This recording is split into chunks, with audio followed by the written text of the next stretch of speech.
If you wake up tonight and your bedroom door is not where it was when you fell asleep, don't assume you're dreaming. Don't assume you walked into the wrong hallway, and whatever you do, don't open the door at the very end if you don't remember it being there. I need you to like this video right now and subscribe to Unblinking. Before we go any further, because what I'm about to tell you doesn't just end when the story ends. Sometimes these things follow the listener home. I bought the house in late October. The leaves were already dry and blowing across the yard. The place had been sitting empty for months. It wasn't abandoned. It wasn't falling apart. It just felt paused. The price was way lower than anything else in the neighborhood. 5 bedrooms, 2 floors, and a finished basement. The realtor told me the previous owner lived alone. He passed away quietly in his sleep. Natural causes, they said. No signs of struggle. No break-in. No explanation for why the neighbors said they sometimes heard furniture moving at night. I laughed when she mentioned that. Old houses settle.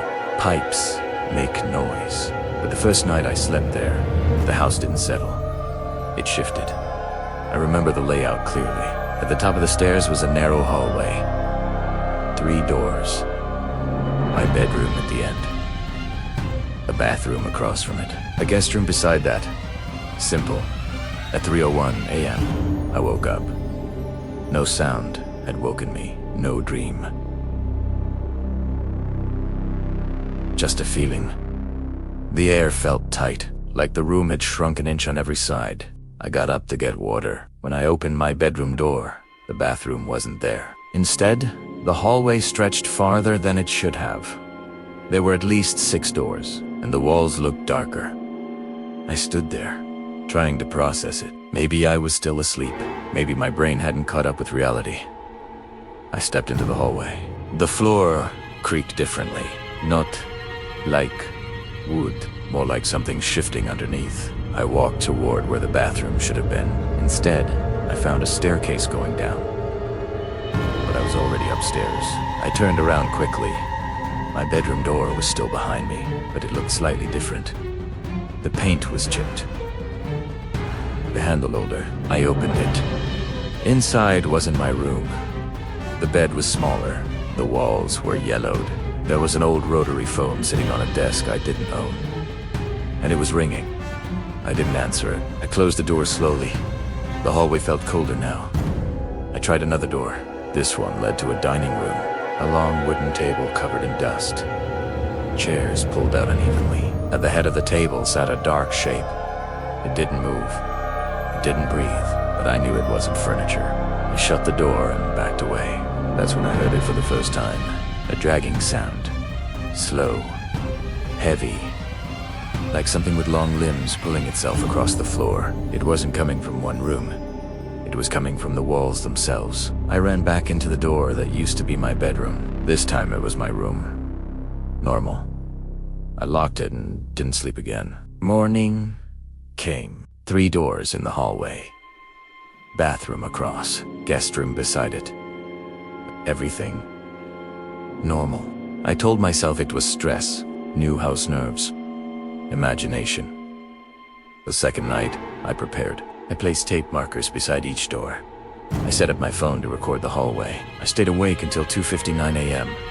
At exactly 3:02, the lights flickered. The walls made a low grinding sound, and right in front of me, the hallway stretched.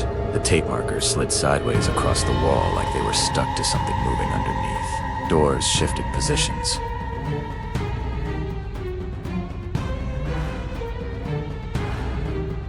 One disappeared completely. Another formed where there had only been wall. I wasn't asleep.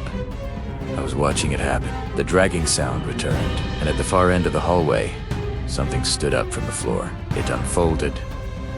Tall. Too tall. Its arms nearly touched the ground. Its head was smooth. No eyes. No mouth. But it tilted its head in my direction. Like it knew I could see it. I slammed my door shut and locked it. My phone camera feed cut to static. In the morning, the recording showed something impossible. At 3:02 a.m., the hallway expanded. At 3:03, a tall figure stepped out of what should have been the wall. At 3:04, it stood outside my bedroom door. its head inches from the camera. There were no eyes, but it leaned forward like it was studying me through the lens. After that night, the house became more aggressive. The rooms didn't just move, they multiplied. One night I opened my door and saw an endless hallway.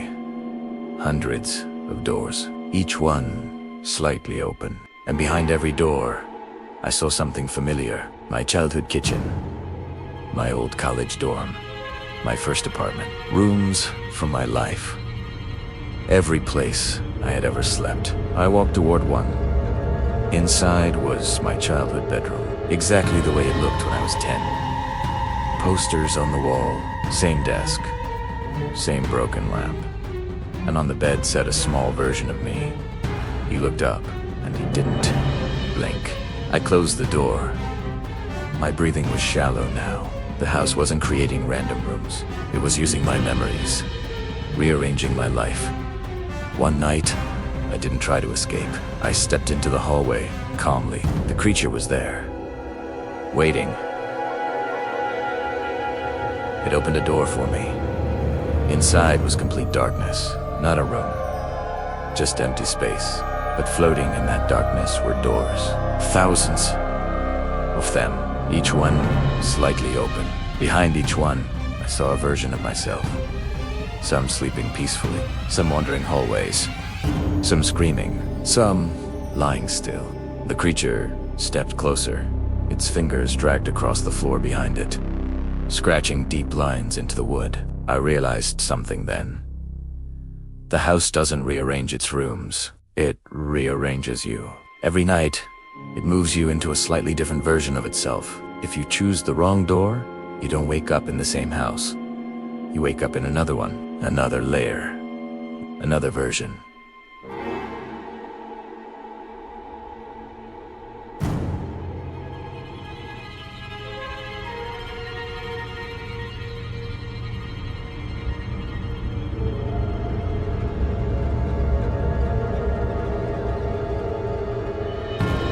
That's why the previous owner died peacefully.